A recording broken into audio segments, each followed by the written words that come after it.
Today on PDX Stew, we'll be cooking with Edmundo Bracamontes. Eddie is from Guadalajara, Mexico, and has been cooking around the U.S. for over 15 years. He's currently the chef de cuisine at the brand new Il Terrazzo located on the Willamette River's River Place Marina. Music from Portland's Bliss Pop Quartet, Souvenir Driver. And we'll be stopping by the Bivvy, a new campfire-inspired food cart in southeast Portland.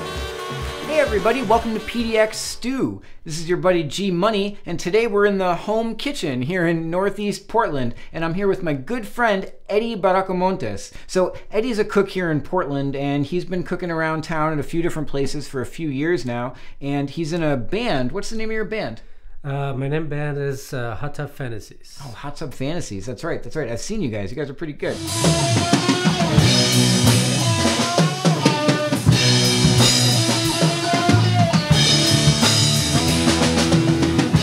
Eddie, what are we going to be cooking today? Well, tonight we're going to be cooking Carne and su Jugo, which cool. is meat cooked in its own juice. What kind of meat are we working with today? Tonight we're going to work with flank steak.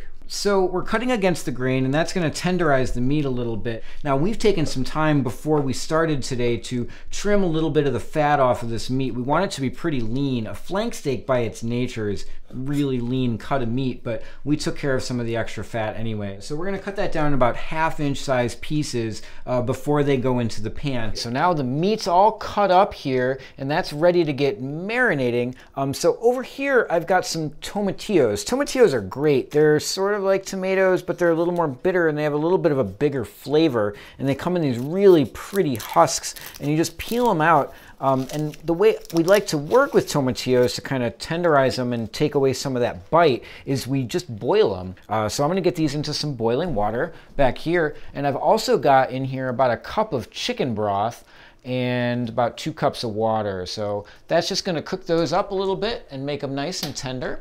So right now with the meat, we're going to marinate it. We have our tamari and lime juice. A lot of people would use soy sauce. We prefer to use tamari in the home kitchen because we like to work gluten-free because it's really inclusive. Tamari is a really nice substitute for soy sauce if you're trying to avoid gluten because it's not made with wheat. It can have a little bit of a sweeter flavor than soy sauce sometimes, but just shop around, try different ones, and you'll find what works out for you. So we're just going to mix those together, and that's going to go right over the meat. So now we're going to marinate it with this, and about like 2 minutes. Let it set for a while, and then also we're going to put some black pepper. So we're putting some fresh black cracked pepper. I always like to work with my black pepper as fresh as possible. Like when I'm putting it into stir fries or soups, I'll add it almost last second before service because you want those oils to be nice and fresh and big. The longer pepper's cracked, the more flavor you're going to lose over time. That's why I don't really buy pre-ground black pepper, but I'm kind of a food snob that way. So he's mixing that up, and in front of me here I've got some bacon. This, what are we going to be using the bacon for? We're going to use the bacon. We're going to cut it as a lardons. Okay. So lardon, it's a French word for a thin slice of bacon. That's what we're going to use for give a little more flavor to this meat. So we'll get this bacon cooking, and we want to fry it up till it's just getting to be crispy, because it'll crisp up the rest of the way on its own once we take it out of the pan. We're going to get a really big flavor in the pan from this guy, and it doesn't really take a whole lot of time. And I've got a nice hot pan on my range over here, and we'll just drop this bacon right in and get this rolling. So we want to give that about 7-8 minutes to kind of just get to be crispy and release some of that fat and get that juice moving around in the pan. While that's happening, we're going to take a quick break, and why don't you take a look at this?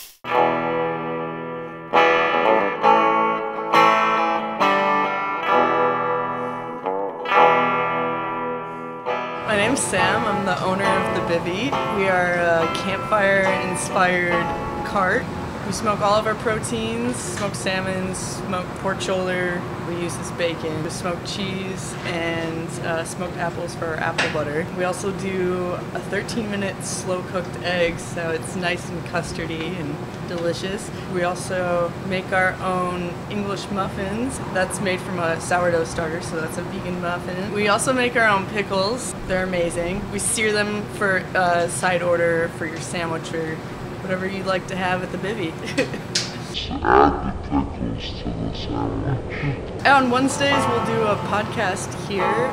We're mostly going to focus on women entrepreneurs. It's going to be Women Wednesdays, and we're going to have that posted on our Facebook page when we are airing live.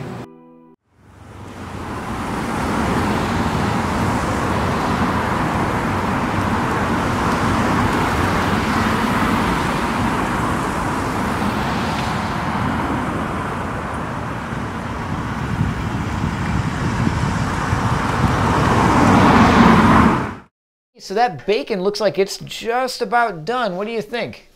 Yeah, I think it's ready. It looks a little crispy. Yeah, so we're right at the edge of getting crispy, and you want to stop then because if you go too much more, that bacon's going to keep cooking and it'll get overdone. So I love bacon, I can't lie, but I do know we're not really after all that meat right now. What's going on in that pan, Eddie? So right now what we're gonna do is we're gonna get rid of the bacon, but we're gonna keep some of the fat in it. Okay, cool. Because that's what we want to give a little more flavor to the meat.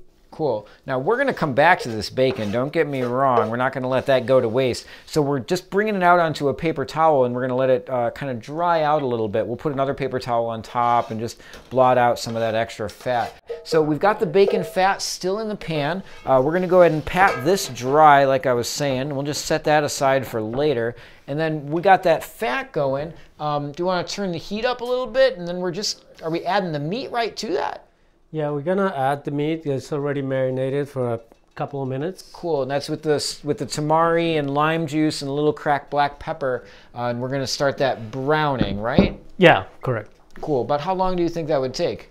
That takes about 10 minutes. So we got about 2 pounds of meat in there, and it's going to take about 10 minutes to get it fully browned, and it's also going to be pulling some of the juices out of the meat, which is the whole point of the recipe, right? Exactly. The meat is going to release a lot of the juice. That's what it's going to cook the meat with. So, Eddie, it looks like the meat's all browned up over there. Yeah, now we're going to add the chicken bouillon to the meat. Oh, okay. So that's just straight chicken bouillon, not finished into a broth. What's that going to do to this? This is going to add just a little more flavor to the liquid. And it's nice and salty too, so it's really going to elevate the natural flavors of the meat. So in front of me, I've got everything that we need for our sauce here. So I'm going to just throw everything into the blender. I've got about a half of the yellow onion. We've got about 2 cloves of garlic here going in. I've got about a 1/4 cup, so it rounds out to about a 1/4 of a bunch of cilantro. That's going in. And then we've got our boiled tomatillos that we had set up earlier with the chicken broth and water. So we're going to pull those out and just drop those right in. And we'll take some of this water. So that's, remember, we did a 1:2 chicken broth to water ratio in here. And we'll take a little bit of that liquid just to add some more liquid to that pot. And then we've also got some Serrano peppers that we're going to add to that. I've cut up 3 here. We're going to go ahead and add another one. Now remember, the heat from your peppers is going to be all inside those seeds there. So we're going to end up grabbing a few of those out to kind of reduce some of our heat. I took about half the seeds out in total. And so we're just going to chop that up. So we've got 4 Serrano peppers, nice and chunked, and that's going right into the blender. So right now we're going to blend all these ingredients. And we're going to add just a little bit of chicken broth. So we've got another 4 cups of chicken broth going into there. He might not be adding the whole thing right now. No, it looks like he added about 1.5 cups, maybe 2 cups. And we're just going to blend that until it's nice and smooth. Yeah, I think the sauce is pretty much ready right now. So we got a really basic tomatillo sauce, our browned meat. You can see all the nice juice that's being pulled from that meat, mixing with the bacon fat. We've got a really good flavor going on. This is one of my favorite dishes, which is from Jalisco, the state of Guadalajara. Guadalajara is the city where I was born, and this is one of the typical dishes from that city. Oh, okay. And also, Guadalajara has a restaurant called Carnes Garibaldi, and still keeping the world record for the fastest service in the world. The fastest service? Yeah, and it's famous, that restaurant, because only serves this dish. That's the only thing, nothing else. So we'll throw a lid on top of that, get that up to a boil, and once it starts to boil, we'll bring that heat down to a simmer and let it cook for about 20 minutes. We're gonna make some real magic in the home kitchen today, guys, but we're gonna have to let it take its time. That's the way good food happens. So while that's happening, we've got something we think you might really like.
right, welcome back to PDX Stew, everybody. G-Money here with my good friend Eddie. Today, we cooked some carne en su jugo, which means meat cooked in its own juices, and we're gonna kind of serve it with a big family-style garnish plate, right? What are we gonna be throwing on that plate? We're gonna garnish with cilantro, a little bit of onion, and lime wedges. Lime wedges, and we're also gonna bring the bacon back, and that's gonna get to go onto the plate as well. So Eddie's starting to cut up some cilantro. Beside me here, I've also got a pot with some pinto beans. So if you were doing this at home, Eddie, how would you cook these beans? Well, I will cook it with a little bit of garlic, onion, put it on the stove and kind of like simmering. And from dried beans, right? From dried beans, yeah. You can use those again for other things, right? Yeah, I mean, if you have leftover beans, you can do refried beans, and also you can use bacon fat or you can use lard. If the beans get a little too dry, then you can add just a little bit of milk and that'll bring them back to life. Cool, cool. So let's get the rest of our garnish cut up here. And we're also got a little basket up here where we've warmed up some fresh corn tortillas, and they're in this adorable little Dia de los Muertos pocket. And then there are our nice warm corn tortillas where they're gonna stay nice and warm and soft in there. So there's our beautiful garnish plate, all done now. We've got our limes, some nice crispy bacon, a little white onion, and some cilantro. I'll tell you what, Eddie, it smells so good in here. I think that might be just about done. What do you think? Let me take a look. Yeah, it looks like our meat is already ready to be served. That juice is beautiful. Think about it, about half of that juice is just being rendered right off of that meat between the bacon fat and the beef, and then the rest is that beautiful tomatillo sauce. So to plate this up, we've got a couple nice deep bowls. We've got our nice warm pinto beans that we did, and we'll just put some of these beans down into the bowl. Just a nice base for our stew. And then if you want to go ahead and throw some of that carne en su jugo. You can add as much liquid as you want to. If you want it to be a little saucier, it's up to you. Right, these are beautiful, and I really just want to kind of dive right in, but I know that there's got to be some kind of right way. There's too many components here. How would you fix up a bowl for yourself? Yeah, well, we got all our garnishes in here, so you just kind of like grab a little bit of everything. Depends how much stuff you like, and then you just put a little bit, I like a lot of cilantro in mine. I like a lot of cilantro. And then you can squeeze a little bit of lime. And this is optional because some people don't like lime. We've got tortillas. How are we gonna work one of those guys? Well, I call this the perfect roll technique. As you grab your tortilla, grab just one end, and then it gotta be rolled in one shot, just like that. Whoa! And you make like a little straw out of it, so you're not making tacos or nothing. No, and then just eat it, just like that.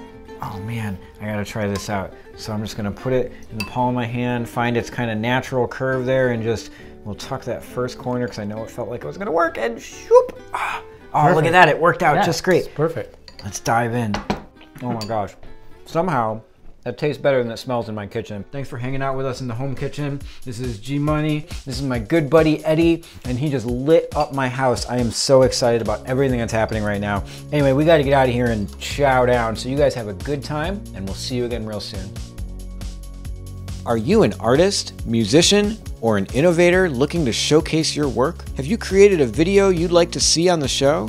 Are you looking to address an issue that affects your community? Maybe you'd like to be one of our guest cooks, or just get involved. Folks of all ages, women, people with disabilities, persons of color, and the LGBTQ community are encouraged to reach out. Hit us up at pdxstewshow@gmail.com. Follow us on Facebook for the latest news and events.